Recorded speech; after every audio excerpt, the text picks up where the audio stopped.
जय जिनेन्द्र। श्री गुजराती केळवणी मंडल माटुंगा, श्री मानव सेवा संघ सायन, जैन सोशल ग्रुप माटुंगा, जैन जागृति सेंटर सायन माटुंगा द्वारा योजाती 63 वर्षना આજે ચોથા દિવસે શ્રી ગંભીરચંદ ઉમેશચંદ શાહ પર્યુષણ વ્યાખ્યાનમાળાના આજના આપણા વક્તા છે શ્રીમતી કાજલબેન ઓઝા વૈદ્ય. તેમનો સબ્જેક્ટ છે ધ્યાન, જ્ઞાન અને વિજ્ઞાન. આપણે એમના ઇન્ટ્રોડક્શન માટે રાજેશભાઈ ગાંધીને બોલાવીએ પહેલા આપે જે અત્યારના ભક્તિ ગીતો સાંભળ્યા તેમાં જીજ્ઞાબેન ભાનુશાળી, કાજલબેન વિશરિયા, જસવી વોરા, કીબોર્ડ ઉપર રિતિક મકવાણા અને ઢોલક ઉપર જોયભાઈ હતા. તેઓનો અહીંયાથી આપણે આભાર માનીએ છીએ. મિત્રો, યુટ્યુબ ઉપર સાંજના 4 વાગ્યા પછી વક્તાઓનું પ્રવચન આપણને અમૂલક હમીચંદ વ્યાખ્યાનમાળા, અમૂલક હમીચંદ સ્કૂલ વ્યાખ્યાનમાળા તરીકે આવી જશે. જેને પણ વોટ્સઅપ મેસેજ ના આવતો હોય, બહાર આપણે મેસેજ બુક રાખેલી છે, એમાં આપનો નંબર લખશો તો આવતીકાલથી આપણને રેગ્યુલર મેસેજ મળી જશે. આવતીકાલે મહાવીર જયંતિ નિમિત્તે કાલે અજયભાઈ શેઠનું પ્રવચન છે, પણ જૈન સોશિયલ ગ્રુપ માટુંગા અને જૈન જાગૃતિ સેન્ટર સાયન માટુંગા દ્વારા અહીંયાથી તેની પ્રભાવના થશે, એની ખાસ નોંધ લેશો. હવે હું વિનંતી કરું છું શ્રી જૈન જાગૃતિ સેન્ટરના ટ્રસ્ટી શ્રી રાજેશભાઈ ગાંધીને કે જેઓ કાજલબેન ઓઝાનો પરિચય આપે. શ્રી રાજેશભાઈ.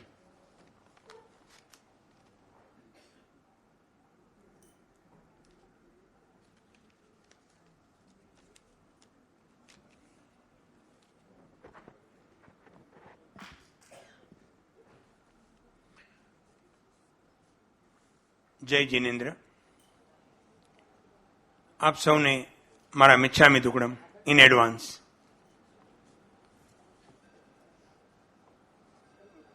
કાજલ ઓઝા વૈદ્ય ગુજરાતી સાહિત્યનું ઝળહળતું નામ, જે પરિચયનું મોહતાજ નથી, પણ એક ઔપચારિકતા ખાતર પણ તેમનો પરિચય આપવો તે આપણી ફરજ છે. અને મારા માટે તો ગૌરવ લેવા જેવી વાત છે. તેઓ એક પ્રભાવશાળી લેખક, વક્તા, model, radio jockey, film actor, નાટક લેખક, ટેલિવિઝન જેવા દરેક ક્ષેત્રમાં છવાઈ ગયા છે. તેઓ મુંબઈ સમાચાર, ચિત્રલેખા, ફૂલછાપ, દિવ્ય ભાસ્કર જેવા માતબર પેપરમાં કટાર લેખિકા છે. નવલકથા અને ટૂંકી વાર્તાઓ પણ તેઓ લખે છે.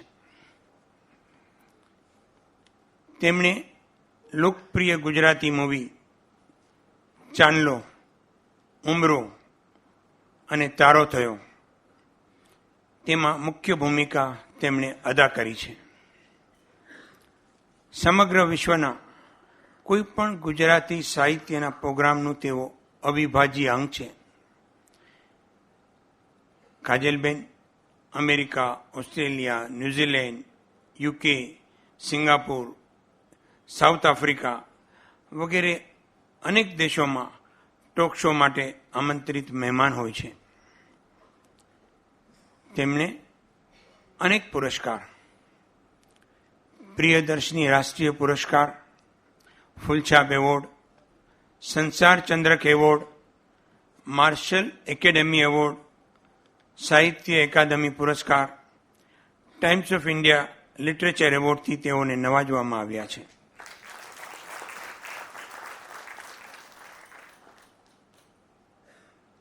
સમયની મર્યાદા. સમય એમના માટે છે, આજે મારા માટે નહીં. સમયની મર્યાદાને કારણે તેમની અસીમ ઉપલબ્ધિઓને ઉલ્લેખ કરવો શક્ય નથી, પણ આ વિરલ વ્યક્તિત્વ ધરાવતી ગુજરાતી સાહિત્યની વિભૂતિ આપણું ગૌરવ છે અને આપણે એટલા ભાગ્યશાળી છીએ કે તેઓ આજે આપણી સાથે છે. હું કાજલબેનને વિનંતી કરીશ કે તેઓ ધ્યાન, જ્ઞાન અને વિજ્ઞાનના વિષય પર આજનું તેમનું વક્તવ્ય આપી આપણા જ્ઞાનને સમૃદ્ધ કરે. શ્રીમતી કાજલબેન ઓઝા વૈદ્ય.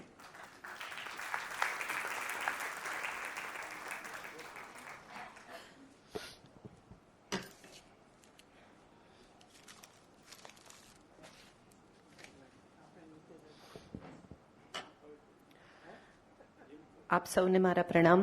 જય જિનેન્દ્ર. 11 વર્ષ પૂરા થયા, 12મું વર્ષ આજ પ્લેટફોર્મ પર ઊભા રહીને જે મને સમજાયું છે, જે આવડ્યું છે તે કહ્યું છે. ખૂબ આનંદ એ વાતનો છે કે આ ઓડિયન્સ, હમણાં જ હું પંકજભાઈને કહેતી હતી કે અહીંના પ્રેક્ષકો સુગ્ન પ્રેક્ષકો છે. વગર તૈયારીએ, વગર માનસિક તૈયારીએ પણ અહીંયા આવનારા લોકો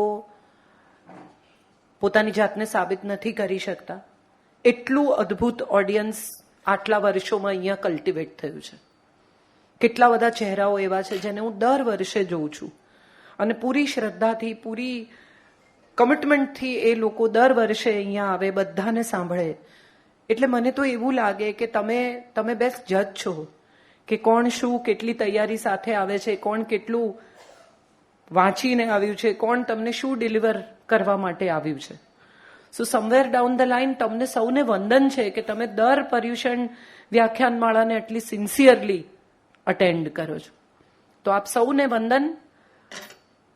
મારે જે વાત કરવાની છે, ધ્યાન, જ્ઞાન અને વિજ્ઞાન. સૌથી પહેલી વાત તો એ છે કે વિજ્ઞાન સાથે જૈનત્વને સીધો સંબંધ છે. એક એવો ધર્મ છે જે ખૂબ યુવા છે, ખૂબ સાયન્ટિફિક છે અને એની સાથે જોડાયેલી કેટલી બધી બાબતો એવી છે કે જે હું માનું છું આપણા પછીની પેઢીને લોજિકલી સમજાવવી જોઈએ. આપણે આપણા પછીની પેઢીને કહીએ કે આમ કરો એટલે નવી પેઢી પૂછે કે Y. And this why is a very interesting question. According to me, આપણી આખી ઉપનિષદની પરંપરા વાયમાંથી જન્મી છે. પહેલો સવાલ ઉપનિષદમાં પૂછ્યો કેમ, શું, કોણ, ક્યાં, ક્યારે.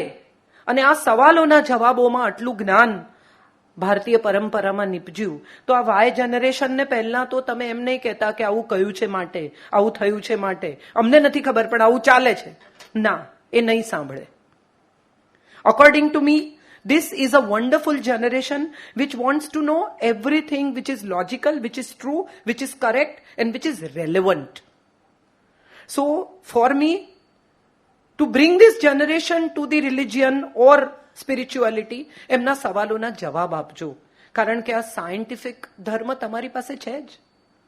પ્રશ્ન એ થાય છે કે મોટાભાગના માતા પિતા જ આ ધર્મ વિશે પૂરી માહિતી નથી ધરાવતા. અને માટે કદાચ આપણે આપણા સંતાનોના વાયના જવાબ નથી આપી શકતા અને માટે એમને ધર્મ તરફ નથી લાવી શકતા. તો સૌથી ઇમ્પોર્ટન્ટ તો એ છે કે આ ધર્મ વૈજ્ઞાનિક છે. કઈ રીતે? તો સૌથી પહેલી જ વાત, આપણે બધા કોરોના પછી પાણી ઉકાળીને પીતા થયા. ચોખ્ખું પાણી આપણને સૌને પહેલી વાર સમજાયું. ત્યાં સુધી બધા એમ જ માનતા હતા કે જે કાચું પાણી આરોમાં આવે એટલે ચોખ્ખું જ હોય. નાઉ વી હેવ સ્ટાર્ટેડ રિયલાઇઝિંગ કે આ પાણી ચોખ્ખું નથી, ઉકાળવું પડશે. મુખપટ્ટી કેટલાય વર્ષોથી જૈનત્વનો હિસ્સો છે. હવે બધા માસ્ક પહેરીને ફરતા થયા. બધાને એમ સમજાઈ ગયું કે ઓહો અચ્છા માસ્ક. અને એમાંય જયારે કોરોનામાં બધાને થયું કે માસ્ક જ જીવન છે, પહેરો. સ્પર્શ ન કરવો બિનજરૂરી, એ જૈનત્વની વાત છે. એ વખતે બધા આમને મળતા થઈ ગયા. હવે સૌને સમજ પડી કે ના, બિનજરૂરી હાથ ક્યાંય લગાડવો નહીં, બિનજરૂરી કોઈને અડવું નહીં. તો એનર્જીની વાત તો જૈન ધર્મએ વર્ષો પહેલા કરી કે તમારા બોડીનો એક ઓરા છે, એ ઓરા સાથે જોડાયેલી એનર્જી છે. એ એનર્જીને તમે બીજા લોકોની એનર્જીમાં ટ્રાન્સફોર્મ ન કરો, ન અડો બીજા લોકોને બિનજરૂર. તો આ તો કેટલી પૂજાના વસ્ત્ર જુદા, કેટલી બધી અદ્ભુત વાતો જૈન ધર્મએ આપી. ફૂડ સાથે જોડાયેલી ઉણોદરની વાત. તમે સૌથી પહેલા ડોક્ટર પાસે જાઓ અને વેઇટ લોસની વાત શરૂ થાય ત્યારે શું કે તમને 2 રોટલીની ભૂખ હોય તો 1 ખાઓ, 3ની ભૂખ હોય તો 2 ખાઓ, થોડા ભૂખ્યા રહો. ઇન્ટરમિન્ટન હવે આ 16 કલાકની વાત કરે છે તો સૌથી ઇમ્પોર્ટન્ટ તો એ છે કે આ નવકારશી અને ચોવિયારની વચ્ચે 16 કલાક જ છે. ત્યારે કહેવામાં આવ્યું કે આ ઇન્ટરમિન્ટન એ નવકારશી અને ચોવિયારની વચ્ચેનો સમય છે. આ બધું જ વિજ્ઞાન સાથે જોડાયેલું છે. અને મને એવું લાગે છે કે જે ધર્મ વિજ્ઞાન સાથે જોડાતો નથી ને એ ધર્મ કાળક્રમે નાશ પામે છે. અપગ્રેડ થયા કરવું પડે છે વિશ્વના દરેક ધર્મએ. અને જે ધર્મ અપગ્રેડેશન નથી સ્વીકારતો, તમારા ફોનમાં એ તમને કહે છે કે હવે અપડેટ ઓન કરો, તો એ અપડેટ ઓન તમે નથી કરતા ત્યારે એ ધર્મને બચાવવો, સાચવવો, નેક્સ્ટ જનરેશન સુધી પહોંચાડવો અસંભવ બની જાય છે. તો જે લોકો આ ધર્મમાં પાપ પુણ્યને જોડે છે, જે લોકો એમ એવું ન કરો તો પાપ લાગે, આ જનરેશનને પાપ પુણ્ય સાથે નિસ્બત નથી, આ જનરેશનને લોજિક સાથે નિસ્બત છે. અને એમને લોજિક આપો, કારણ કે લોજિક છે. ન હોય અને આપણે એમને આપવાનો પ્રયાસ કરીએ તો એ વ્યર્થ પ્રયાસ છે. પણ જૈનત્વ પાસે એક બેસિક લોજિક છે. બહુ મને રસ એ રીતે પડે જૈનત્વમાં કે અપરિગ્રહની વાત, અચૌર્યની વાત, તો કેટલી બધી આમ જોવા જાવ તો હમણાં એક નેટફ્લિક્સ પર ડોક્યુમેન્ટરી છે, પ્લીઝ જોજો, બાય નાવ. ડોક્યુમેન્ટરીનું નામ છે બાય નાવ. તમે એ ડોક્યુમેન્ટરી જુઓ તો તમને સમજાય કે આપણે કેટલી બધી બિનજરૂરી વસ્તુઓ ખરીદીએ છીએ, રિટર્ન કરીએ છીએ, જે તમે બાકીના આ સોશિયલ મીડિયાના પ્લેટફોર્મ પરથી કે ઇન્સ્ટાગ્રામ પરથી કે એમેઝોન પરથી ખરીદો છો અને જે રિટર્ન કરો છો એનું શું થાય છે એ ભયાનક સ્કેરી બાબત છે. તમને બધા સ્ટોર એવું કે જૂના કપડાં આપો ને નવા લઈ જાઓ. આ જૂના કપડાં તમે જે આપો છો એનું શું થાય છે એ જો ખરેખર જાણવું હોય તો આ ડોક્યુમેન્ટરી જોજો. તમને સમજાશે કે આ કેટલી ભયજનક બાબત છે. આપણે કયા વિશ્વમાં પ્રવેશી રહ્યા છીએ એ જોવા જેવી આ ડોક્યુમેન્ટરી છે. ડરી જશો તમે ભીતરથી, એવી આ બાબત છે. તો ત્યારે કહ્યું કે ન જરૂરી હોય ન ખરીદો, ન જરૂરી હોય ન વસાવો, ન જરૂરી હોય ન રાખો. એના પછી જે લોકો વાપરી શકતા હોય સેકન્ડ યુઝરને આપી દો. આ કેટલી બધી અદ્ભુત વાત આજથી કેટલા વર્ષો પહેલા આપણને કહેવામાં આવી. અચૌર્ય શું છે? અચૌર્ય ચોરી ના કરવી, કોઈના ઘરમાંથી કોઈ વસ્તુ ના ઉપાડવી, ના, સ્વયંની ચોરી ન કરવી. તમને જે કાર્ય સોંપ્યું છે, તમે જેના માટે આ પૃથ્વી પર અવતર્યા છો માણસ તરીકે, એ માણસ તરીકેનું કાર્ય શું છે તમારું? અન્ય હ્યુમન બીઈંગ તરફ તમારી કરુણા, તમારી દયા, તમારો પ્રેમ, મદદ આ એક્સટેન્ડ કરો, જે આપણે નથી કરતા. બહુ જ બધા લોકોને મેં એવા જોયા છે કે જે લોકો એવું માનીને ચાલે છે કે આપણે ઓર્ગન ડોનેશન કરીએ તો આવતા જન્મમાં એ ઓર્ગન આપણા શરીરમાં ન હોય. કેટલી બેવકૂફી ભરી બાબત છે. અને કઈ લેવા દેવા જ નથી લોજિક સાથે. પરિવાર ડરી જાય, ના ના ના અમારે કઈ નથી કરવું. ખરેખર જો કોઈનો જીવ બચાવી શકાતો હોય અને બ્રેન ડેડ માણસ હોય તો હું માનું છું એ ઓર્ગન ડોનેટ કરીને કેટલાય લોકો, એક સાથે 5 જણનું એક બોડીમાંથી જીવ બચાવી શકાય, જે આપણે નથી કરતા. મેં મારા ઓર્ગન્સ ડોનેટ કર્યા છે અને મારા દીકરાને કહ્યું છે કે વેઇટ નહીં કરતા. જે ક્ષણે તમને એમ લાગે કે હવે આમાં કંઈ નથી, એ ક્ષણે લોકોના જીવ બચાવવા માટે આ શરીર આપી દેજો. કારણ કે એને તમારે ઇવેન્ચ્યુઅલી પંચમહાભૂતમાં બાળી નાખવાનું છે. તો બળે એ પહેલા એમાંથી જેટલું કાઢી, તમારું ઘર બળતું હોય, તમારું ઘર જે ક્ષણે બળવા માંડે એ ક્ષણે તમે શું કરો? જેટલું કઢાય એટલું કાઢી લો.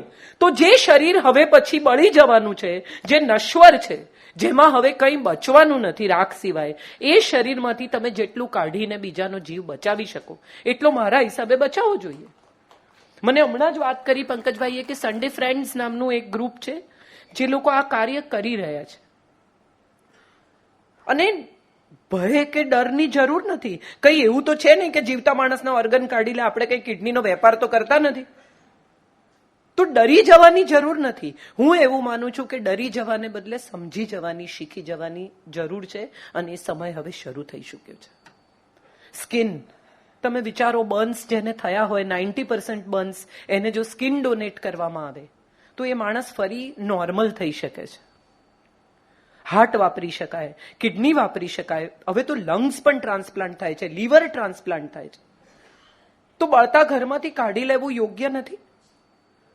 I personally feel that this is how you can save the human lives, and according to me, without fear, you can always tell your children કે મારા શરીરમાંથી જે કાઢી શકાય ને જેનો જીવ બચાવાય પ્લીઝ બચાવજો. કારણ કે એ લોકો સરસ સ્ટીચ લઈને શરીર પાછું આપે છે, એમ કે તમને છૂટું નહીં આપી દે કે હવે લઈ જાઓ આમને ઉઠાવો ના.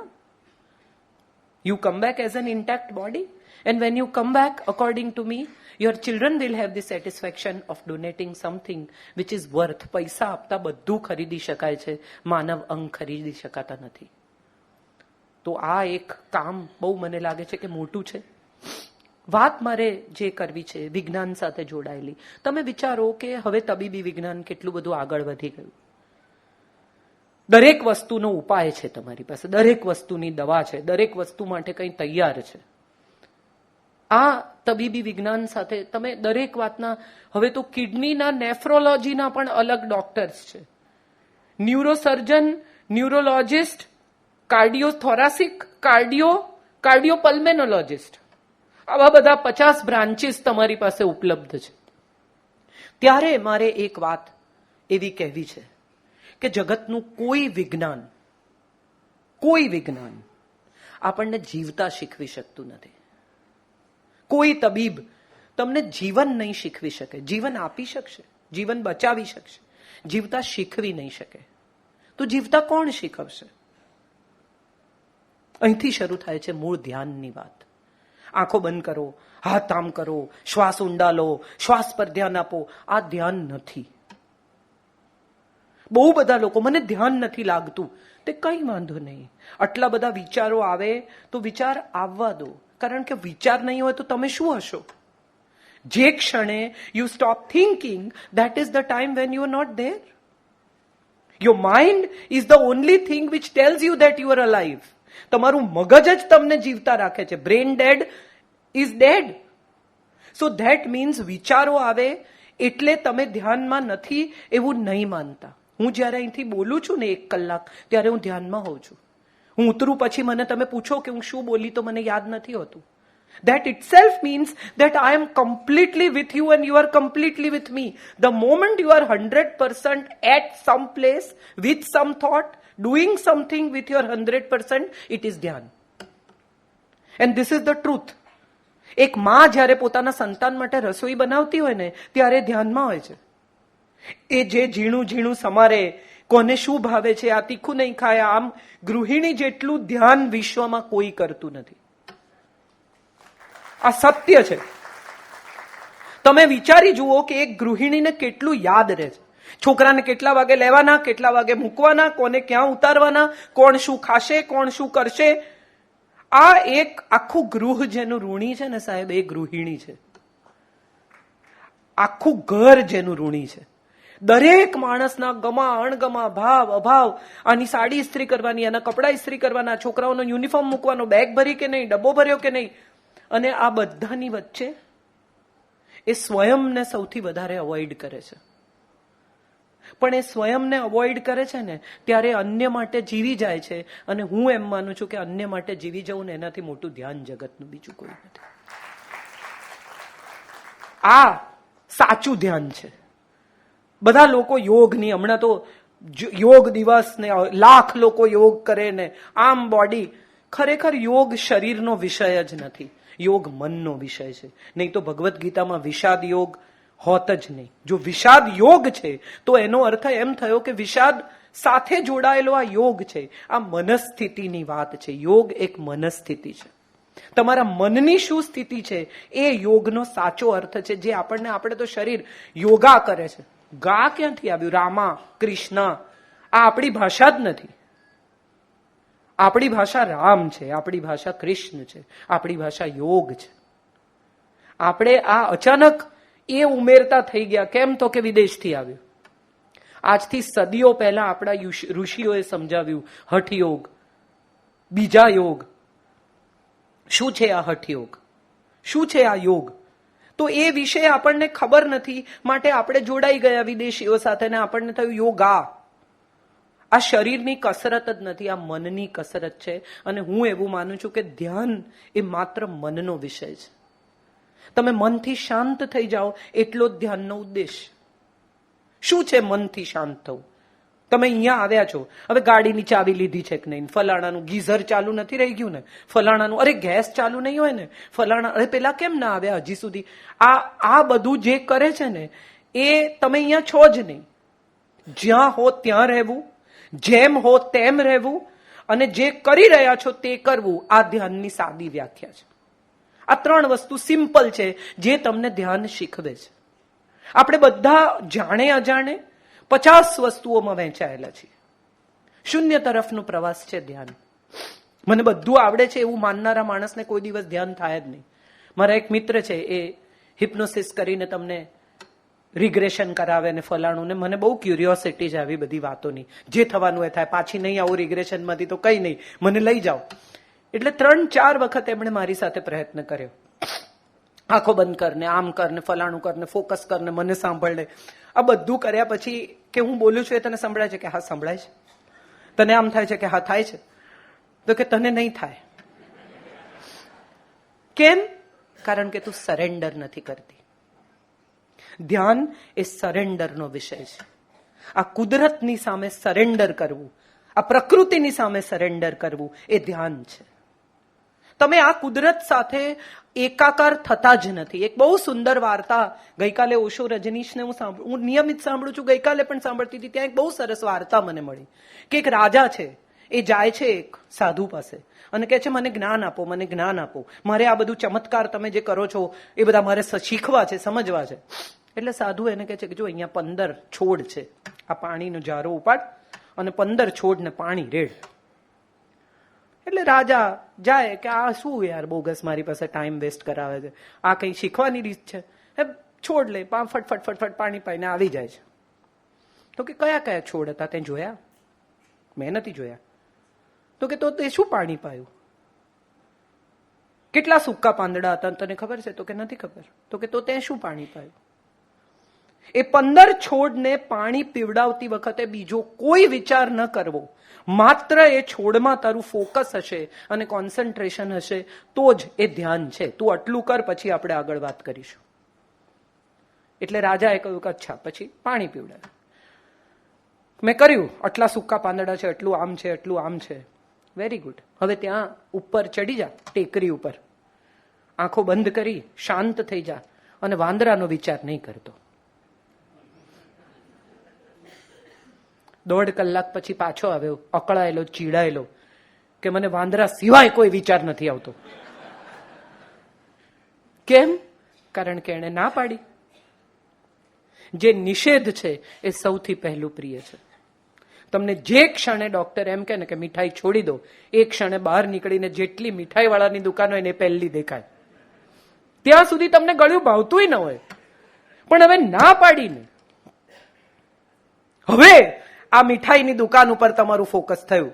અચ્છા, આ આપણી બાજુમાં છે મોહનલાલ, 3 વર્ષથી હું આ મકાનમાં રહું છું, 5 વર્ષથી, આ તો મેં કોઈ દિવસ જોયો જ નથી. કોક વાત કરતું હોય કે ફલાણાને ઘેર શું હતું લંચમાં, કે ગુલાબ જાંબુ. તમે કોઈ દિવસ ગુલાબ જાંબુ ન ખાતા હો, આજે વીકનેસ લાગે તમને. કેમ? કારણ કે નિષેધ છે.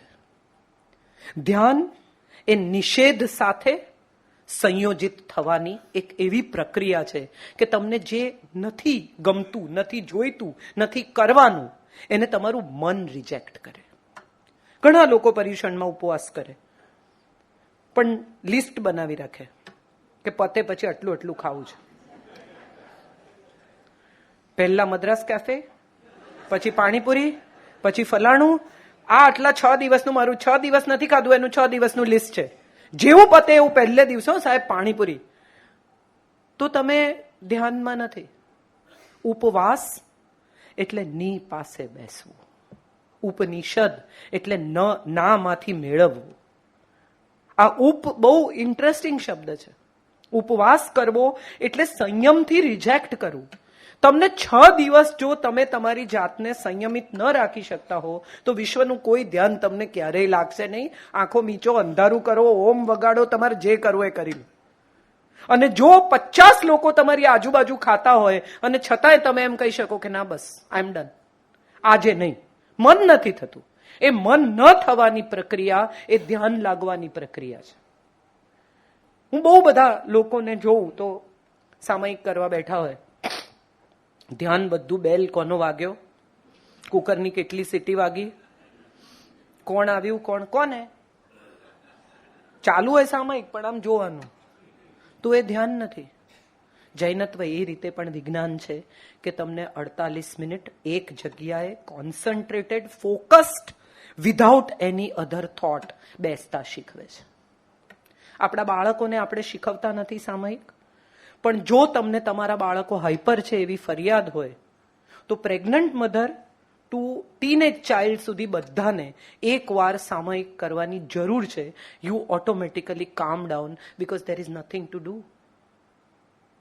આના પછી આ છે, બસ આ સામયિક પતે એટલે હું નીકળું છું, તો ન કરશો. It's okay. કોઈ ધર્મ પરાણે કશું જ કરવાનું કહેતો નથી. અને એ હું માનું છું ધર્મની સૌથી મોટી બાબત છે કે જે ધર્મ તમને કમ્પલ્ઝનમાં ના નાખે. કરી શકો તો કરો, થઈ શકે તો કરો, અને તમને અનુકૂળ આવે તો કરો, તો સાચો ધર્મ. આ પાપ પુણ્યના હિસાબ આપણે આપણા બાળકને શીખવવા જઈએ ત્યારે પૂછે કે પાપ એટલે શું? નથી આપણી પાસે જવાબ. સત્ય એ છે કે પાપ અને પુણ્યનો હિસાબ નથી. તમારી ભીતર તમે ખાઈ લીધું. મને બહુ એવું થાય છે, તમને પણ કદાચ જેને થતું હશે એને થતું જ હશે. કોક દિવસ બહુ લાલચ થઈ જાય, 9-1 વાગે ખાઈ લઉં, પછી રાત્રે, પછી ગિલ્ટથી ભરાઈ જાઉં, એટલે 11 વાગ્યા સુધી હું મારી જાતને કર્સ કરું કે કેમ ખાધું. હું જ્યારથી પર્યુષણ વ્યાખ્યાન માળામાં બોલતી થઈ છું, પંકજભાઈને તો ખબર છે, મેં સાંજે 7 વાગ્યા પછી ખાવાનું બંધ કર્યું છે, કાંદા લસણ છોડી દીધા છે. ત્યારે મને એક ફિલિંગ એવી આવે ને, એવું કે આ કોઈ પેલી મહાન ઘટના નથી, પણ મને એક ફિલિંગ એવી આવે કે તમે જ્યારે જે પરિસ્થિતિમાં પ્રવેશીને તમને સારું લાગે એ તમામ પરિસ્થિતિ ધ્યાન છે. ધ્યાન અવેરનેસ છે, ધ્યાન ફોકસ છે. આંખ મીચીને અમુક રીતે બેસવું, અમુક ઊંડા શ્વાસ લેવા. તમે વિચારો આપણે કેટલા લોકો શ્વાસ પર ફોકસ કરીએ છીએ? કેટલા લોકોને ખબર છે કે દિવસમાં કેટલા શ્વાસ લીધા? શ્વાસની પ્રક્રિયા શું છે? We don't know that. ખરેખર તમે જ્યારે શ્વાસ લો છો ત્યારે તમારું શરીર ફૂલવું જોઈએ, કારણ કે હવા અંદર ગઈ, અને તમે બહાર કાઢો ત્યારે શરીર સંકોચાવું જોઈએ. મોટા ભાગના લોકો તમે ચેક કરજો, જ્યારે સમય મળે ત્યારે આપણે ઊંધા શ્વાસ લઈએ છીએ. આપણા બધાની શ્વસન પ્રક્રિયા ઊંધી છે. સૌથી પહેલી જરૂરિયાત તો એ છે કે તમારી શ્વસન પ્રક્રિયા સીધી કરો, તો તમારી માનસિક આખી પરિસ્થિતિ સીધી થશે. આપણા પગ એ પૃથ્વી તત્વ છે. આપણા પેટ અને મૂત્રાશય વગેરે જે અંગો છે એ જલ તત્વ છે. સેક્સ ઓર્ગન્સ અને રિપ્રોડક્શન સિસ્ટમ અને ચયાપચયની જે પ્રક્રિયા છે એ અગ્નિ તત્વ છે. આપણા ફેફસા છે એ વાયુ તત્વ છે. અને આપણું માથું છે અહીંયા એ આકાશ તત્વ છે. આપણે પણ 5 તત્વના બનેલા છીએ. અને એ 5 તત્વ સાથે પ્રકૃતિ સંયોજાય, જ્યારે એ 5 તત્વ સાથે બહારની પ્રકૃતિ બેલેન્સ થાય, ત્યારે એ ધ્યાન બને છે. આ આપણે કોઈ આટલી સરસ રીતે નાના બાળકને સમજાવીએ, બધા મા બાપ ઓમ લગાડીને, ચલો બેટા આંખો બંધ કરે, આંખો બંધ કરીને એના મગજમાં તો આઈસ્ક્રીમના વિચાર ચાલે છે. એનું ટેડીકોન લઈ ગયું ત્યાં એનું મગજ છે. આંખ બંધ ન કરો છતાંય ધ્યાન લાગી શકે. આંખ ખુલ્લી રાખીને પણ સમગ્ર પરિસ્થિતિ સાથે સંયોજાઈને પણ તમે ફોકસ્ડ રહી શકો તો એ ધ્યાન છે. તમે જુઓ, માં બાળકને સુવડાવતી હોય ને, આ બહુ સુંદર પ્રક્રિયા છે. કોઈ દિવસ તમે આ પ્રક્રિયા જેણે પણ મધર્સે બધાએ કરી જશે. બહાર શું ચાલે છે, કોણ આવ્યું, કોણ ગયું, એને કાંઈ ખબર નથી. એનું સમગ્ર ફોકસ એ છે કે સૂઈ જાય. એ જે શાંતિથી, અને તમે જુઓ એણે પોતાની જાતને સમેટી લીધી છે. ઘણીવાર એવું થાય, હવે આજના છોકરાઓની વચ્ચે તો માં સૂઈ જાય ને બાળક જાગતું હોય, કારણ કે એણે તો એની જાતને શાંત કરી દીધી છે. એણે થપ થપ થપ થપ કરતા એને એ જે એક કન્ટિન્યુઅસ પ્રક્રિયામાં એ સૂઈ ગઈ છે અને બચ્ચું જાગતું હોય. કેમ? કારણ કે માને ધ્યાન લાગી ગયું છે. એનું સમગ્ર ફોકસ એના બાળકની શાંતિમાં, એના બાળકની નિદ્રામાં છે. આપણે બધા આ પ્રક્રિયામાંથી જાણે અજાણે જુદા જુદા સમયે જુદી જુદી રીતે પસાર થયા જ છીએ. આપણને એવું સમજાવવામાં આવ્યું છે કે આમ ધ્યાન કરાય, બોડીલી આમ કરાય, મેન્ટલી આમ કરાય. એવું કંઈ જરૂરી નથી. તમે શ્રેષ્ઠ રીતે તમારા જીવન કાર્યને પૂરું કરો, એ પણ એક ધ્યાન જ છે. ડોક્ટર ઓપરેશન કરતા હોય ધ્યાન છે. મ્યુઝિશિયન મ્યુઝિક વગાડતા હોય ધ્યાન છે. માળી બગીચામાં કામ કરતો હોય તો તમે કોઈ દિવસ જોયો છે? એનું બિલકુલ તમે પાછળ જઈને ઉભા રહો તો એને ખબર ના હોય, એ ગોળ કરતો હોય તો કરતો જ હોય, એ પણ ધ્યાન છે. આપણે એવું માની બેઠા છીએ કે ધ્યાન એ કોઈ શારીરિક પ્રક્રિયા છે. ધ્યાન એ માનસિક પ્રક્રિયા છે. મન, પ્રકૃતિ, બોડી બધું બેલેન્સમાં આવે, એક લાઈનમાં આવે, એ ધ્યાન છે. જ્ઞાન, જ્યારે અવેરનેસ આવે છે તમારા બોડીની, તમને જ્યારે સમજાય છે કે આ તમારું શરીર, આપણે કોઈ દિવસ શરીરનો આભાર નથી માનતા. એ તો એનું કામ કરે ને, ખાવાનું નાખો, એની મેળે પચી જાય, એની મેળે નીકળે. આ છેલ્લી મારા હિસાબે તમે 30-35 મિનિટથી બેઠા છો, કોઈએ એવું ચેક કર્યું કે શ્વાસ ચાલે છે કે નથી ચાલતો? બંધ તો નથી થઈ ગયા ને? ના. આટલા બધા વાયુઓમાંથી ઓક્સિજન તમે સ્વીકારો છો, શરીર કાર્બન ડાયોક્સાઇડ બહાર કાઢે છે, ખબર જ નથી આ પ્રક્રિયા કઈ રીતે થાય છે. કદી ફેફસાનો, કદી ચયાપચયની ક્રિયાનો, કદી આંખનો, કદી હાથનો, કદી પગનો આભાર માન્યો છે કે આટલી વાર તમે હું આટલી વાર ઊભી રહીને બોલું? એમ I going home and telling my feet કે બહુ યાર, thank you so much, you are still allowing me to stand for 1 hour. દરેક અંગ બોલે છે, દરેક અંગ સાંભળે છે, દરેક અંગ પાસે પોતાની ભાષા છે. આપણે આ કોઈ દિવસ સાંભળતા નથી. તમારું શરીર તમને સિગ્નલ આપે. ખાવાનું નથી ભાવતું, શરદી થવાની શરૂઆત થાય તો તાળું સુકાવા માંડે, તમને અમુક પ્રકારની વીકનેસ આવવા માંડે, તમને કહે છે તમારું બોડી કે હવે હું માંદા પડીશ, ધ્યાન રાખો. તો એ પણ એક તમારા શરીર સાથે જોડાયેલી અવેરનેસ છે. એ અવેરનેસ પણ ધ્યાન છે. To listen to your body, to understand your body, to listen to your mind, to listen to your basic systems is also ધ્યાન. વરસાદ પડતો હોય અને કેટલા લોકો શાંતિથી બારી પાસે 10 મિનિટ ઊભા રહીને વરસાદ જોઈ શકે છે? મોટા ભાગના લોકોનો પ્રશ્ન શું છે? વરસાદ નથી, બહુ ગરમી, અને પડે ત્યારે કે બોલો હવે આ ટાઈમે વરસાદ. એટલે એ પણ આપણે પસંદ કરતા થઈ ગયા. તમે નક્કી કરો ત્યારે વરસાદે પડવાનું, તમે નક્કી કરો ત્યારે પ્રકૃતિએ પોતાનું કામ કરવાનું. અને છતાંય આપણે કદી પ્રકૃતિનો આભાર તો માનતા જ નથી. પહેલા જંગલ કાપીને શહેર કર્યા, હવે શહેરમાંથી ભાગીને જંગલમાં જાઓ છો. હાશ, અહીંયા આવીએ ને તો ફોનના સિગ્નલ નથી આવતા. અરે કશું નહીં, હમણાં બંધ કરી દો, નહીં આવે. પણ એ કરવા માટે તમારે ક્યાંક જવું પડે છે. તમે કોઈ કમ્પલ્ઝનમાં હો છો કે સિગ્નલ ન આવે એવી કોઈ જગ્યાએ જાઓ તો તમને સારું લાગે. સોશિયલ મીડિયા, તમે વિચારો આપણો કેટલો સમય ખાય છે. તમે ઇન્સ્ટાગ્રામ જોતા હો ને એ પણ ધ્યાન જ છે. ફોનની રિંગ વાગતી હોય સંભળાય નહીં માણસને, બેલ વાગે તો સંભળાય નહીં, એટલું આમ ઇન્સ્ટાગ્રામમાં ધ્યાન હોય.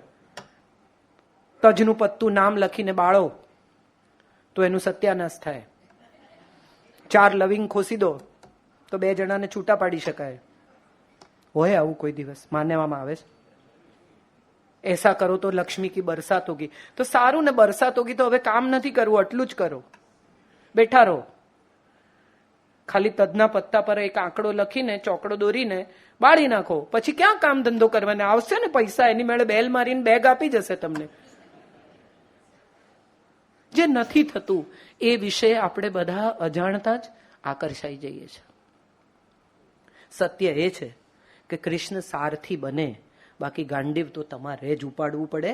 કોઈ બીજું આ જગતમાં નથી જે તમારે બદલે ગાંડીવ ઉપાડે. એ તમારો રથ ચલાવે, બસ. યોગ્ય જગ્યાએ જઈને ઊભા રાખે, બસ. તમે બેભાન થઈ જાઓ તો ત્યાંથી લઈ જાય, બસ. બાકી તમે જો એમ કહો કે મારે બદલે તું ગાંડીવ ચલાવ, તો એ તમને કહી દેશે કે ના, તું તારું કામ કર. ઉત્તિષ્ઠ પરંતપ જાગ્રત વરાન પ્રાપ્ય નિબોધિત. ઉઠ, જાગ અને તને જે મળી ચૂક્યું છે તે મેળવવાનો પ્રયાસ કર. એટલે નિશ્ચિત જ છે બધું. એ નિશ્ચિત સાથે સંયોજાવું એ ધ્યાન છે. સ્વીકાર એ ધ્યાન છે. સંઘર્ષ ન કરવો એ ધ્યાન છે. કેટલા બધા મા બાપને મેં જોયા છે, બહુ ઇન્ટરેસ્ટિંગ. બહાર જતા હોય છોકરા, એટલે કે છત્રી લઈ જાઓ, વરસાદ પડશે. ના લઈ જાય છત્રી. ના, અમારે તો ગાડીમાં જવાનું, છત્રીની જરૂર નથી. પછી 2-2.5 કલાક રાહ જુએ. આવે એટલે કે પલળી ગયા ને, મેં તો કહ્યું હતું. 2.5 કલાક શેની રાહ જોઈ? એ પલળીને આવે એની. જીતવાની મજા. સંતાન સામે પણ જીતવું છે, પ્રિયજન સામે પણ જીતવું છે. મેં જે કહ્યું ને કે મને નથી થઈ શકતું રિગ્રેશન, હિપ્નોસિસ, કારણ કે હું સરેન્ડર નથી કરી શકતી. મારી પાસે સવાલો છે. એ સવાલો છોડી દઈને પ્રકૃતિને સરેન્ડર કરવું ને એ પણ ધ્યાન છે. તમે જ્યાં બેઠા છો ત્યાં બેસીને પ્રકૃતિ સાથે સમગ્રપણે એક થઈ જવું. પાંદડાનો અવાજ સંભળાય, પંખીઓનો અવાજ સંભળાય, હવાનો અવાજ સંભળાય, જો ખરેખર તમે સાંભળી શકો તો. તમારા ધડકારા સંભળાય. હમણાં એક બહુ જ સુંદર હૈદરાબાદમાં એ લોકોએ શરૂ કર્યું છે, મને ખબર નથી કેટલા લોકોને ખબર છે, ડિનર ઇન ડાર્કનેસ. તમે દાખલ થાઓ એટલે પિચ ડાર્ક હોય, તમને એ લોકો પ્રવાસ કરાવે અને બોલ, ઘૂઘરાવાળો બોલ તમને ક્રિકેટ રમાડે, હોડીમાં બેસાડે અને એક્સપિરિયન્સ કરાવે કે હોડી કઈ દિશામાં જાય છે, તમારી રાઈટમાં કે તમારી લેફ્ટમાં, તમારો વરસાદ, અરે તમે પવન કઈ તરફથી અનુભવી શકો છો. તમને કેટલીક વસ્તુઓ સૂંઘાડે, જીરું, કાળા મરી, મોગરો, અને આ વસ્તુઓ સૂંઘીને તમારે નક્કી કરવાનું છે કે શું છે. અને તમે બહાર નીકળો, લગભગ બહાર નીકળતા હો ત્યારે તમને એ લોકો ડિનર કરાવે, જેમાં એ લોકો કહે કે 9 o'clock પર શાક છે, 3 o'clock પર રોટલી છે, 12 o'clock પર ફલાણું છે, અને 3 o'clock પર આ છે. And then you have to eat in pitch dark. Absolute silence છે. તમારા ધબકારા તમને ધબકારા સંભળાય, તમારો શ્વાસ તમને સંભળાય, એટલું સાયલન્સ. અને એ પછી તમે બહાર નીકળો ત્યારે તમને કે તમારા ગાઈડ છે એ પ્રજ્ઞાચક્ષુ છે, બ્લાઇન્ડ છે, જોઈ નથી શકતા, એણે તમને આ પિચ ડાર્કમાં પ્રવાસ કરાવ્યો. આ એક એક્સપિરિયન્સ છે. અને જો ન કર્યો હોય ને, હૈદરાબાદ બીજે ક્યાં છે મને ખબર નથી, મેં હૈદરાબાદમાં કર્યો, પણ આ એક એવો એક્સપિરિયન્સ છે કે જે તમને પહેલી વાર સમજાવે કે તમારી સેન્સરીઝ, આંખ સિવાયની પણ સેન્સરીઝ છે જે કામ કરે છે. આપણે હળદર જોઈને ઓળખીએ છીએ, જીરું જોઈને ઓળખીએ છીએ. કેટલા લોકો જીરું સૂંઘીને ઓળખી શકે? કેટલા લોકો કાળા મરી સૂંઘીને ઓળખી શકે? કેટલા લોકોને મોગરા અને પારિજાતની સુગંધમાં ફેર ખબર છે? કેટલા લોકોને ખબર છે કે ઉદનું અત્તર અને ખસનું અત્તર અલગ સ્મેલ કરે છે? ખબર જ નથી આપણને. આપણે તો પરફ્યુમનું નામ વાંચીને છૂસ છૂસ છાંટીને નીકળી જઈએ. Have you ever felt the perfume? આ ધ્યાન છે. તમારી સેન્સરીઝ સાથે તમારી જાતને સંયોજવી. પહેલી વખત ખબર પડે કે બોલની દિશા કઈ છે. તમને બેટ આપે અને બોલની અંદર ઘૂઘરા છે. સો બોલ આવે અને તમે જો સાઉન્ડથી મારી શકો, that's the only way that you can. કારણ કે પિચ ડાર્ક, તમને તમારો ચહેરો, હાથ ન દેખાય, એટલું અંધારું છે તે. સો સાઉન્ડથી, હવાની દિશાથી તમારે ફીલ કરવાનું છે કે તમે જમણી બાજુ જાઓ છો કે ડાબી બાજુ જાઓ છો. 10 ડગલા ચાલીને રાઈટ લો એવું તમને કહે. તમને ખબર નથી 10 ડગલા એકચ્યુઅલી ચાલીને રાઈટ ક્યાં આવશે. તમે ડરેલા છો, ભીંતને તો નહીં અડી જાઉં ને, પણ તમે નથી અડતા. This is, according to me, is a wonderful feeling of feeling your sensories. And if you know what your sensories are, એ પણ ધ્યાન છે. સ્વયં સાથે જોડાવાની પ્રક્રિયા, કોઈ પણ પ્રક્રિયા એ ધ્યાન છે. વાંચવું, સાંભળવું. આપણે સંગીત સાંભળતા હોઈએ તો કોઈ દિવસ, હવે તો એક સાઉન્ડ ડિસ્કનેક્ટના હેડફોન્સ આવે છે, ફોરેન સાઉન્ડ ડિસ્કનેક્ટ કરી નાખે, માત્ર તમે જે સાંભળી રહ્યા છો એ સાંભળો. તો એ કેટલી અદ્ભુત પ્રક્રિયા છે કે તમે માત્ર જે સંગીત સાંભળી રહ્યા છો એની સાથે જોડાઓ. મ્યુઝિક થેરાપી હવે તો તમારી વેલનેસ માટે વપરાય છે. કેવી રીતે થાય છે આ વેલનેસ? શું છે એવું સંગીતમાં કે તમને સાજા કરે? ગાયોને તમે અમુક મ્યુઝિક સંભળાવો તો બધું દૂધ આપે, એવું સંશોધન થયું છે. તો આ શું છે? મને એવું સમજાય છે કે માણસ કરતા વધુ પ્રાણી પોતાની સેન્સરી સમજે છે. આપણે માણસ તરીકે આંખ સિવાયની કોઈ સેન્સરીનો ઉપયોગ કરવાનું જ ભૂલી ગયા છીએ. દેખાય છે ને એટલે સમજાય છે, પણ કાનથી પણ સંભળાય છે, શ્વાસથી પણ અનુભવાય છે, સ્પર્શથી. નાના બાળકને કોણ શીખવે છે કે અડો તો દાજી જવાય? કોણ શીખવાડે છે? કોઈ નહીં. એ નાનકડું 1.5 વર્ષનું છોકરું હા કેવી રીતે શીખ્યું? એની સેન્સરીઝ ડેવલપ થઈ રહી છે. જ્યારે થઈ રહી હોય ત્યારે હું માનું છું કે એને આ સેન્સરીઝની ઓળખાણ કરાવવી એ બહુ જ જરૂરી છે. કારણ કે આપણે બધા ધીમે ધીમે આપણી સેન્સરીઝ અને સેન્સિટિવિટી બંને ખોઈ રહ્યા છીએ. તમે જતા હો અને કોઈ નાનું બાળક કંઈ માંગવા આવે, તમારું બાળક ગાડીમાં બેસીને ચિપ્સ ખાતું હોય, પણ તમે કાચ પણ ખોલવાની તસ્દી લેતા નથી. કદી તમારા બાળકને એવું શીખવાડ્યું કે બેટા અડધું પેકેટ છે ને ચિપ્સનું, આપી દે એને? ઉલટાનું મમ્મી લંચ બોક્સ પેક કરે ને ત્યારે એવું કે તારી ફેવરિટ ચીઝ સેન્ડવિચ મૂકી છે, કોઈને નહીં આપતો, તું જ ખાજે. તો સેન્સિટિવિટી પૂરી થઈ ગઈ ને. શેર કરવાની લાગણી. અને પછી એવું કે સિંગલ ચાઇલ્ડ ફેમિલી, બેટા બધાને આપીને ખાવાનું. બધા કોણ? જે એના વખાણ કરે, ગુડ બોય. પેલું તો ઓળખાણ, બચ્ચું નાનકડું છે, બહાર ઊભું છે, એ તમને ગુડ બોય નથી કહેવાનું, પણ એ જોઈ રહ્યું છે તમારું ભોજન, તમારું બાળક ખાઈ રહ્યું છે.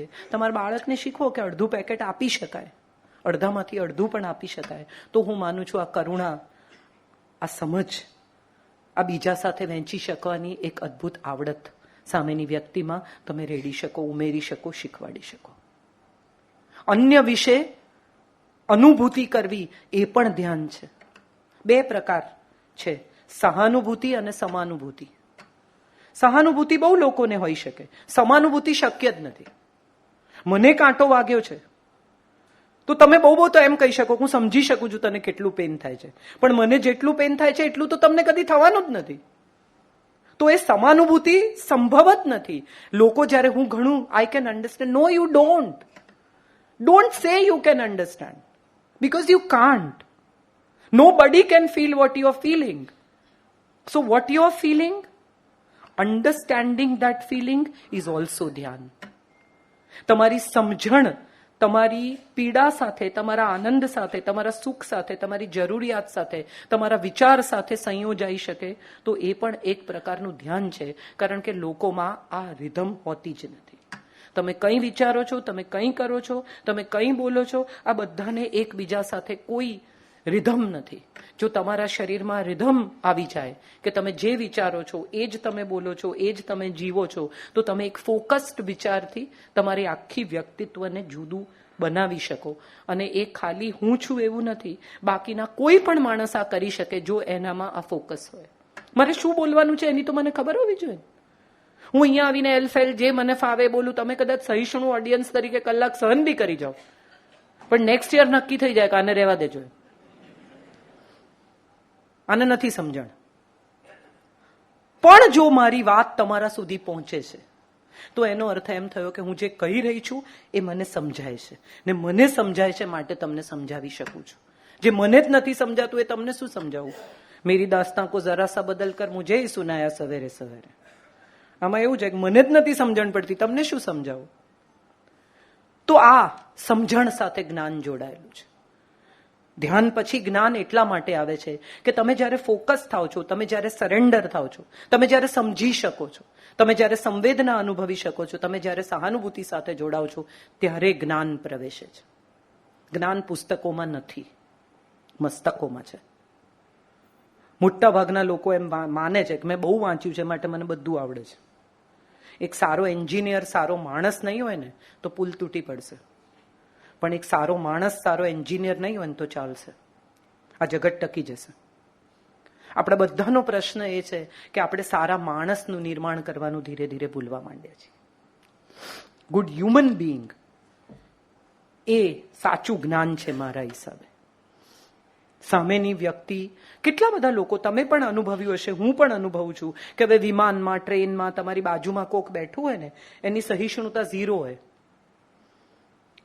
બાજુવાળાની સાથે જો જરાક તમારો પગ ધ્યાન નથી રાખતા, તમારી ગાડી સહેજ ઘસાય, ઉતરીને પહેલો એને ઝઘડો કરવો છે. જોતા નથી જોયું એટલે તો ઘસાય દોસ્ત. જોયું હોત તો જાણી જોઈને કોઈ ઘસે ના. નથી જોયું, ઓકે, આઈ એમ સોરી. હવે સોરી કહેવાથી શું થશે? મારી ગાડી રિપેર થઈ જશે? ના, નહીં થાય. તો મને બી ખબર છે ને તમને બી ખબર છે. પણ યુદ્ધ એ હવે દરેક વ્યક્તિની અલ્ટિરિયર મોટિવ થઈ ગયો છે. તમે જુઓ મુંબઈ શહેરમાં તમે જોયા હશે, લોકો સ્માઇલ જ નથી કરતા.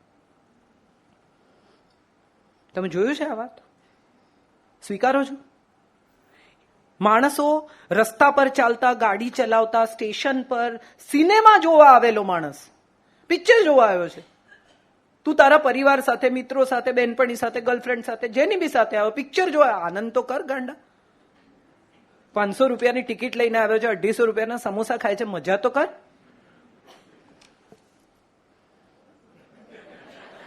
આવું કંઈક ભલતું મોઢું હોય શેને માટે?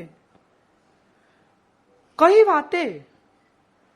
અને તમે જુઓ, મોટા ભાગના લોકો જજ થઈ ગયા છે, કારણ કે એને બધું જ આવડે છે. તમે જે બોલ્યા એ બરાબર નથી બોલ્યા, તમે જે કર્યું એ બરાબર નથી કર્યું. અને સૌથી મોટી યુનિવર્સિટી હવે છે ઇન્સ્ટાગ્રામ.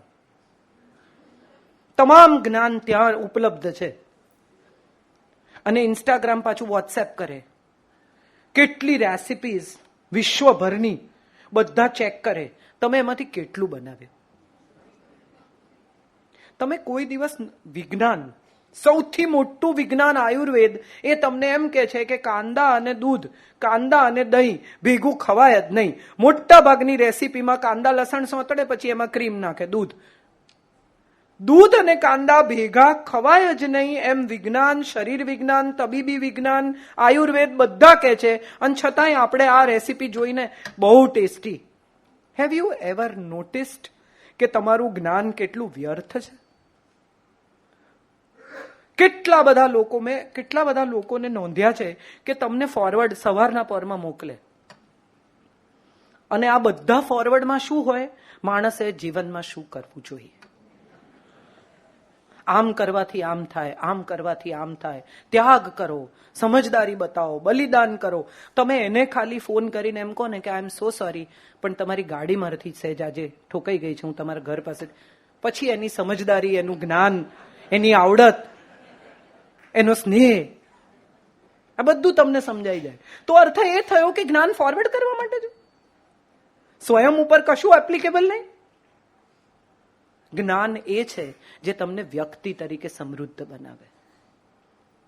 તમે બીજા લોકો સાથે કેટલી સહજતાથી જોડાઈ શકો છો એ જ્ઞાન છે. તમે કેટલા સરળ છો એ જ્ઞાન છે. મેં એવા લોકોને જોયા છે કેટલા જટિલ થઈ જાય, જાણતા હોય, જ્ઞાની થઈ જાય, 2 4 10 ચોપડીઓ વાંચી લે, પછી એનું મોઢું ગંભીર જ રહે. મને બધું આવડે છે. એને તમે કંઈ ન શીખવાડી શકો, એને તમે કંઈ કહી ન શકો. અને તમે જાણતા હો એનાથી એને 2 વાત વધારે જ ખબર હોય. તમે રૂપિયા કિલો બટાટા લઈ આવો ને તો એ કે 12.50 પૈસે મળે છે. એને બધું જ ખબર હોય. હું એવું માનું છું કે કંઈ નથી આવડતું એ જે મિનિટે સમજાઈ જાય ને એ વિશ્વનું સૌથી મોટું જ્ઞાન છે. શૂન્ય સુધીનો પ્રવાસ હું હવે ધીરે ધીરે જેમ વાંચતી જાઉં છું ને એમ મને વધુ ને વધુ એમ થાય છે કે હજી તો કેટલું બધું રહી ગયું છે. હું કઠોપનિષદ હમણાં વાંચી રહી છું અને એમાં જે એક અદ્ભુત વાત કઠોપનિષદમાં કહી છે કે માણસને શેનો ભય છે, તો કે માણસને મૃત્યુનો ભય છે. કેમ છે? કારણ કે મૃત્યુ નાશ છે. હવે આ નાશથી તમે ડરો છો. તમે જે ક્ષણે નાશ સ્વીકારી લો છો એ ક્ષણે તમારો ભય જતો રહે છે. શું છે આ નાશ? તો તમારી ભાષા નાશ પામવાની છે, તમારા ઘરમાં રહેલું ટેબલ નાશ પામવાનું છે, તમારું ઘર નાશ પામવાનું છે, તમારા કપડાં નાશ પામવાના છે. કશું જ નથી ટકવાનું. તો તમે ટકીને કરશો શું? બોટોક્સ, યંગ દેખાવાનો પ્રયાસ. ઘણા લોકો કહે તમે કેટલા વર્ષના? એટલે હું કહું કે 60 થશે આવતે વર્ષે. કે કોઈ કહે નહીં. કોઈ કે ના કે મને તો ખબર છે ને, મારે કોઈના વેલિડેશન કે સર્ટિફિકેટની જરૂરત જ નથી, મને ભાન છે ને. એ મારા ભાનનું મહત્વ એ જ્ઞાન છે. મારે અન્યને પ્રૂવ નહીં કરવું પડે એ જ્ઞાન છે. જે ક્ષણે તમે પ્રૂવ કરવાની રમતમાં ઉતરો છો એ ક્ષણે તમારાથી અજ્ઞાની કોઈ નથી. તમે જે ક્ષણે એમ દેખાડવા માંગો છો કે મને બધું આવડે છે, હું તમારાથી બેટર છું, હું તમારી સાથે લડી શકું એમ છું, હું તમને હરાવી શકું એમ છું, એ ક્ષણે તમારાથી અજ્ઞાની કોઈ નથી. જે ક્ષણે તમે એમ સ્વીકારી લો છો કે એમ. એક ભાઈ છે, નામ નહીં આપું પણ મિત્ર છે મારા, એ હમણાં વચ્ચે એક દિવસ મને મળ્યા ક્યાંક, ફિલ્મ લાઈનમાં છે. તો મને કહે છે કે શાહરૂખના છોકરાને પકડી ગયા હતા ત્યારે મને મળવા બોલાયો. તો મેં કીધું એમ? કે રડતો તો શાહરૂખ એમ.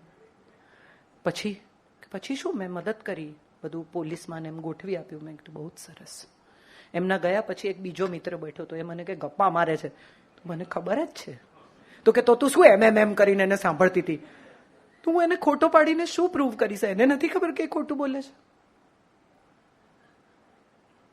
સ્વયં વિશેનું જ્ઞાન જે ક્ષણે તમને થઈ જાય ને, એ ક્ષણે તમે સૌથી જ્ઞાની છો.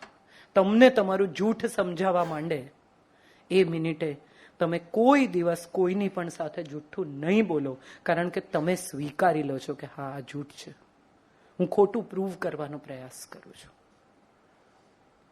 મારા બીજા મિત્ર, તું શું જો એને એમ કરે? સાંભળી લો. સાંભળી લેવાથી ઉત્તમ જગતનું કોઈ જ્ઞાન નથી. 5 minutes ઓફ લિસનિંગ. હું એને એમ કહું કે દાદા આવે તને ક્યાં શાહરૂખ બોલાવે, એટલે વળી મને કે હું ફોન કરી તને સાબિત કરી આપ. આ કેટલા સમયનો નષ્ટ કરવાની વાત છે. એને બદલે તમે એને 5 મિનિટ સાંભળી લીધું, એ નીકળી ગયો, તમારી વાત પતી ગઈ, અને તમે એ જાણો છો કે જુઠ્ઠું બોલે છે, એ જાણે છે કે જુઠ્ઠું બોલે છે. ને મજાની વાત એ છે કે એવું સમજે છે કે તમે સમજો છો. એવું નથી કે એને નથી સમજાતું, એને નહીં સમજણ પડતી, એને પડે જ છે. તેમ છતાં એ આ પેથોલોજીકલ લાઇંગમાંથી બહાર નથી નીકળી શકતા, તો એને ક્ષમા કરો. વિશ્વની સૌથી મોટી આવડત એ ક્ષમા છે. તમે જો માફ કરી શકો તો તમારાથી સુખી આ જગતમાં કોઈ નથી. તમે જે ક્ષણે એવું નક્કી કરી લો કે મારે કંઈ સાબિત નથી કરવું, મારે આ વાતને અહીં જ પતાવવી છે, એમ સરસ, પૂરું થયું. એનાથી વધારે જો કંઈ કરવા ગયા તો એમાંથી સંઘર્ષ થશે, અને સંઘર્ષ ટાળવાની આવડત એ વિશ્વનું મોટામાં મોટું જ્ઞાન છે. તમે જો સંઘર્ષ ટાળી શકો તો તમારાથી શાંત, તમારાથી વધુ ધ્યાનમાં અને તમારાથી વધુ સુખી કોઈ નથી. ટાળી દો સંઘર્ષ. નથી મારે કંઈ પ્રસ્થાપિત કરવું. તમને ના ગમ્યું, વેરી ગુડ. કેટલી બધી પત્નીઓ રસોઈ બનાવે, પછી પતિ એમ કે મીઠું ઓછું. રોજ સારું હોય છે ત્યારે તો કંઈ નથી કહેતા. રોજ સારું હોય છે ત્યારે કંઈ નથી કહેતા, કારણ કે સારું જ છે, એમાં કંઈ રોજ કહેવા જેવું છે નહીં. આજે કહેવા જેવું છે કારણ કે મીઠું ઓછું છે. નાખી લો, તે તો નાખી જ લેશે. એમાં આટલા બધા ઉશ્કેરાવા જેવું કંઈ છે નહીં. કોઈ માણસ આપણી ટીકા કરે અને એ ટીકા સહી જવી ને, એ વિશ્વનું સૌથી ઇમ્પોર્ટન્ટ જ્ઞાન છે. સહી લો. એમાં શું, તમારી ટીકા ન થઈ શકે? તમે શ્રેષ્ઠ છો, સર્ટિફિકેટ છે તમારી પાસે. હમણાં એક જણને પદ્મશ્રી મળ્યો તો નીચે કોકે લખ્યું હતું ચમત્કારો આજે પણ થાય છે.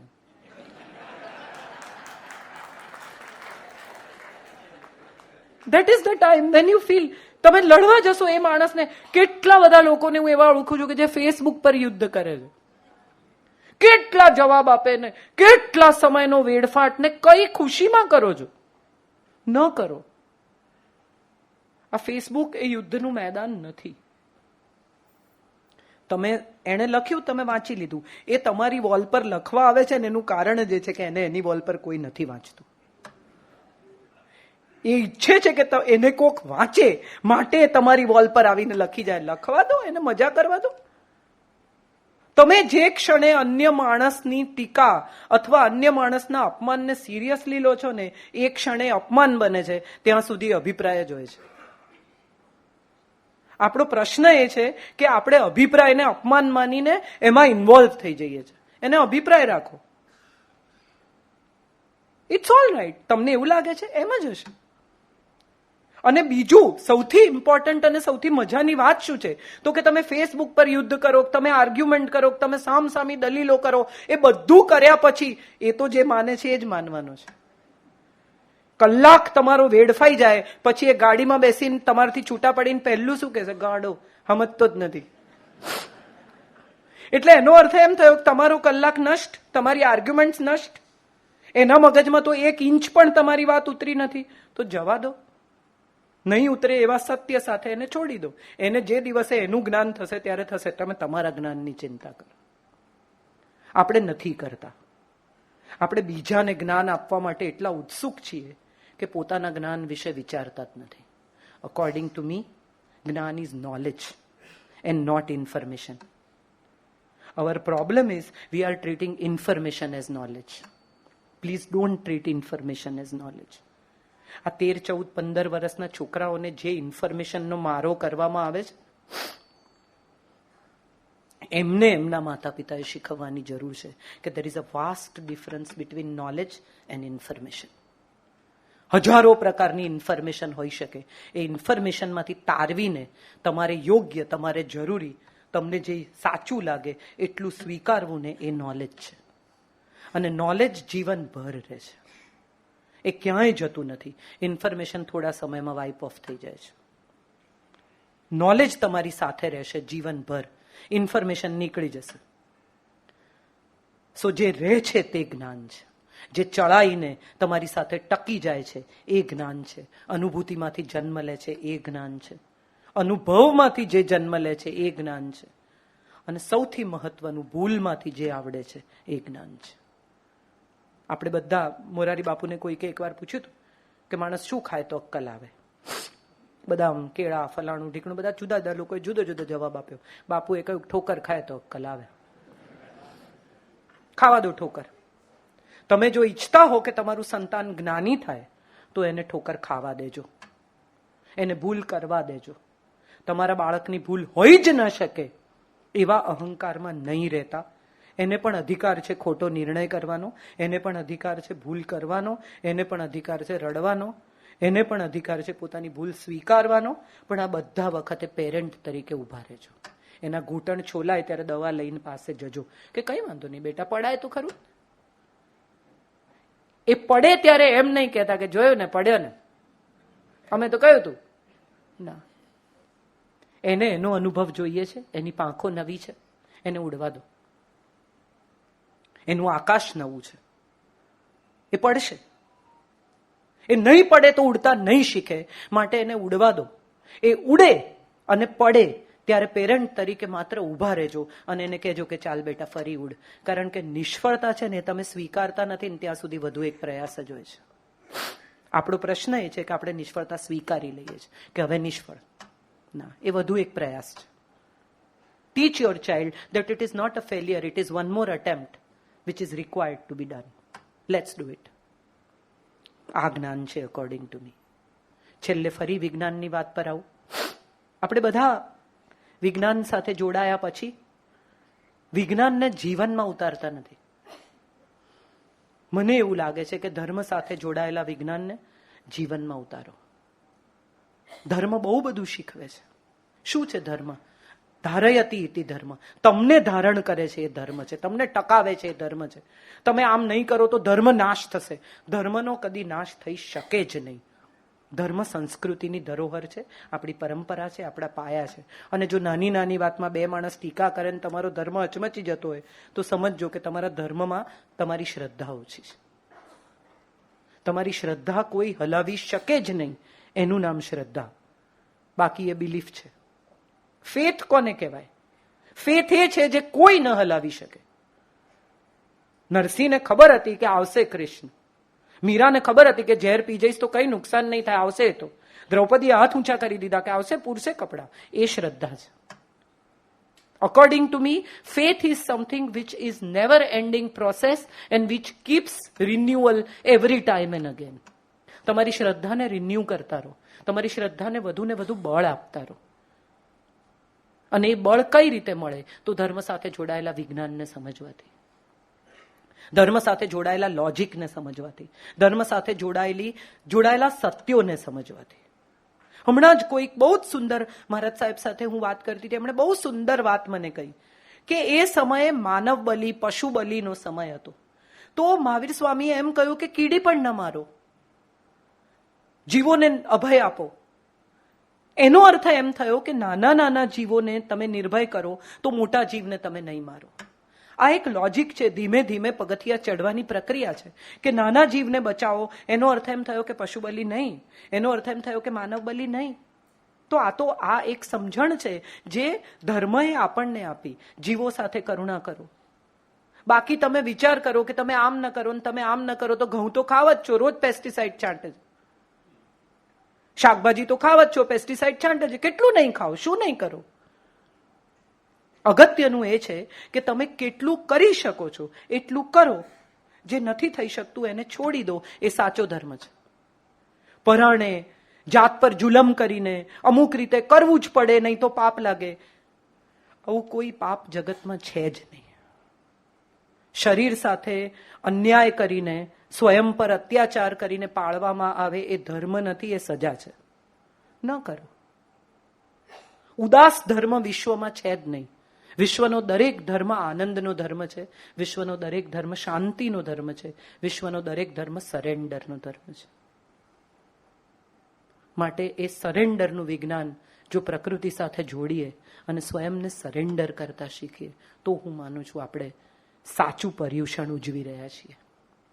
બાકી પર્યુષણમાં કોકને ફોન કરીને તમારે એમ કહેવું પડે કે પેલા પૈસા આપી જજો, તમે આમ ના કરતા, આ ભાઈ સાથે સંબંધ ના રાખો. તમને ખબર છે આ બધી નિંદાઓ, આ બધું, એટલીસ્ટ ઉપવાસ કરો, ન કરો, મનનો ઉપવાસ કરો, શબ્દોનો ઉપવાસ કરો, ડિજિટલ ઉપવાસ કરો. આ સાચો ઉપવાસ છે મારા હિસાબે. 4 કલાક ફોનથી દૂર રહી જુઓ, સાચું ધ્યાન છે. ધ્યાન ફોનમાં જ હશે. વાંદરાનો વિચાર નહીં કરતા જેવી આ વાત છે. Thank you so much. ખૂબ આભાર માનવાનો પંકજભાઈનો, વિરલભાઈનો, જેને લીધે દર વર્ષે આ ગોઠવાઈ શકે છે. રાજુભાઈનો, જેમણે બહુ જ સુંદર ટૂંકમાં, નહીં તો ઘણીવાર મને એમ થાય કે એમ આ મારો પરિચય છે, હું ગૂંચવાઈ જાઉં, પણ બહુ જ સુંદર રીતે પરિચય આપ્યો. ખાસ વિરલભાઈનો આભાર એટલા માટે કે એમણે આટલા વર્ષો સુધી દરેક વખતે બહુ જ સુંદર રીતે ઓર્ગેનાઇઝ કરે, બહુ વ્યવસ્થિત એમની તારીખો, વિષય, આ તે, messages. I think to organise well is also an art and to handle so many ભેજા. આ બધા લોકોને એ હેન્ડલ કરે છે જે અહીંયા આવે છે, બીજા વ્યાખ્યાનોમાં જાય છે. સુનિલભાઈ દર વર્ષે, it is more than my family for me, કે જે દર વર્ષે મને અહીંયા લઈ આવે અને નક્કી થાય એવો એમનો ફોન આવે કે આવી જશો ને ઘરે એમ. સો અલ્પાબેન અને સુનિલભાઈ, હું દર વર્ષે આભાર માનવાનો ચૂકી જાઉં છું. એટલે આજે મેં યાદ રાખ્યું કે મારે આ બધાને કહેવાનું છે. એ પણ સાચો ધર્મ છે કે જે આટલું બધું આપણા માટે કરે એને એટલીસ્ટ થેન્ક યુ કહેવું. કોઈને ખોટું લાગ્યું હોય તો સોરી કહેવું. એ બી સાચું પર્યુષણ છે અકોર્ડિંગ ટુ મી. આપણે એ કહી નથી શકતા. તમે વિચાર કરો, 8 દિવસના પર્વ પછી કેમ ક્ષમાપના આવે છે? કારણ કે 8 દિવસ તમારા ચિંતન મનનના હિસાબ કિતાબના દિવસ છે, સ્વયં સાથેના સંવાદના દિવસ છે. પૂછી લો જાતને કે કોને કોને સોરી કહેવું છે, કોને કોને થેન્ક યુ કહેવું છે. કોકનો આભાર માનવાનો રહી ના જાય, કોકને સોરી કહેવાનું રહી ના જાય. હું એવું માનું છું કે એ બાકી કર્મ છે. To say sorry to someone, to say thank you to someone, એ પણ એક કર્મ છે. પૂરું કરો, 0-0 કરો. જે આટલો સ્નેહ કરતું હોય એને ટુ સે ધેટ કે મને, હું તમારો સ્નેહ સ્વીકારું છું, હું તમારા સ્નેહને બહુ આદરથી જોઉં છું, એ કહી શકવું ને, એ પણ હું માનું છું આપણા સૌનો એક અજાણતા જ ધર્મ બને છે. સો આ વર્ષે હું નક્કી કરીને આવેલી કે બધા કોકિલાબેનનો આભાર એટલા સ્નેહથી દર વર્ષે. So I think this is something that we need to learn. આપણે બાજુમાં ફ્લાઇટમાં બેઠા હોય એની સાથે કેટલા સૌજન્યશીલ હોઈએ છીએ. No it's all right, no problem, no that's okay. આપણી ભાષા, આપણા લેંગ્વેજ, આપણા એક્સેન્ટ બદલાઈ જાય અને ઘરના માણસ કોક વચ્ચે આગી ખાસ, જેની જોડે જીવવાનું છે એની સાથે સૌથી રૂડ અને જેને ફરી નથી મળવાનું એની સાથે સૌથી કર્ટિયસ આ આપણે છીએ. ઇમ્પ્રેશન પાડવા આતુર, જે ઓળખી ગયા છે તેલ પીવા જાય, એની સામે હવે શું ઇમ્પ્રેશન? એકચ્યુઅલી સૌજન્યશીલ એની સાથે હોવું જોઈએ જે આપણી સાથે જીવે છે. પેલા તો જતા રહેવાના છે, હમણાં 15 મિનિટમાં ઉતરી જશે અને પછી તમને યાદે નહીં કરે. સો અકોર્ડિંગ ટુ મી, આ પર્યુષણના 8 દિવસ તમે વ્યાખ્યાન તો ભલે સાંભળો, સ્વયં સાથે સંવાદ કરજો. એ સાચું ધ્યાન છે. એમાંથી જે નીપજે એ સાચું જ્ઞાન છે અને ધર્મ સાથે જોડાય એ સાચું વિજ્ઞાન છે. Thank you so much.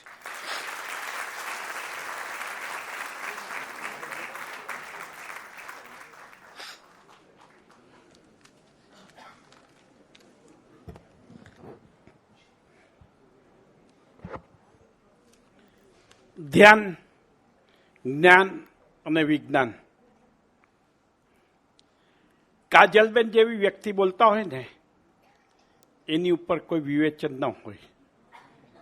એના કોઈ શબ્દને, એમની સ્પીડને પકડવી, એના કરતાં મનમાં વધારે સારી રીતે ઉતારવું ને, એ જ હું શીખ્યો છું એમની પાસેથી.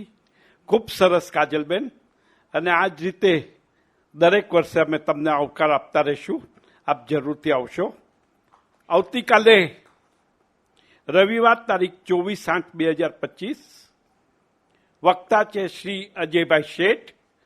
તેમનો સબ્જેક્ટ છે ધર્મ એટલે શું અને ધર્મ શા માટે. અજયભાઈ શેઠ સાયન માટુંગામાં વર્ષોથી રહે છે અને પ્રેરણા મેગેઝિન જો આવતું હોય આપના ઘરે તો એના મુખ્ય સંપાદક છે. એમને કાલે આપણે પહેલી વખત બોલાવ્યા છે. તો આપ જરૂરથી 8:30 વાગે ભક્તિ ગીતમાં, 9 વાગે અજયભાઈ શેઠમાં અને ખાસ સન્ડે ફ્રેન્ડ્સ માટેની વાતો કાજલબેને બહુ સરસ રીતે વર્ણવી છે. છતાં પણ એ બાબતમાં આપને કોઈ પણ જ્ઞાન જોઈતું હોય તો સન્ડે ફ્રેન્ડ્સનું બહાર બેનર મારેલું છે. તેના ટેલિફોન નંબર ઉપર કોન્ટેક્ટ કરીને આપ જરૂરથી એ વિશે એમની પાસેથી જ્ઞાન લેશો. મહાવીર જયંતિ નિમિત્તે આવતીકાલે માટુંગા જૈન સોશિયલ ગ્રુપ અને જૈન જાગૃતિ સેન્ટર સાયન માટુંગા દ્વારા પ્રભાવના કરવામાં આવશે. દર વર્ષે એમની પ્રભાવનાઓ છે. તો જરૂરથી 8:30 વાગે આવતીકાલે ભક્તિ ગીત, 9 વાગે અજયભાઈ શેઠ. જય જિનેન્દ્ર.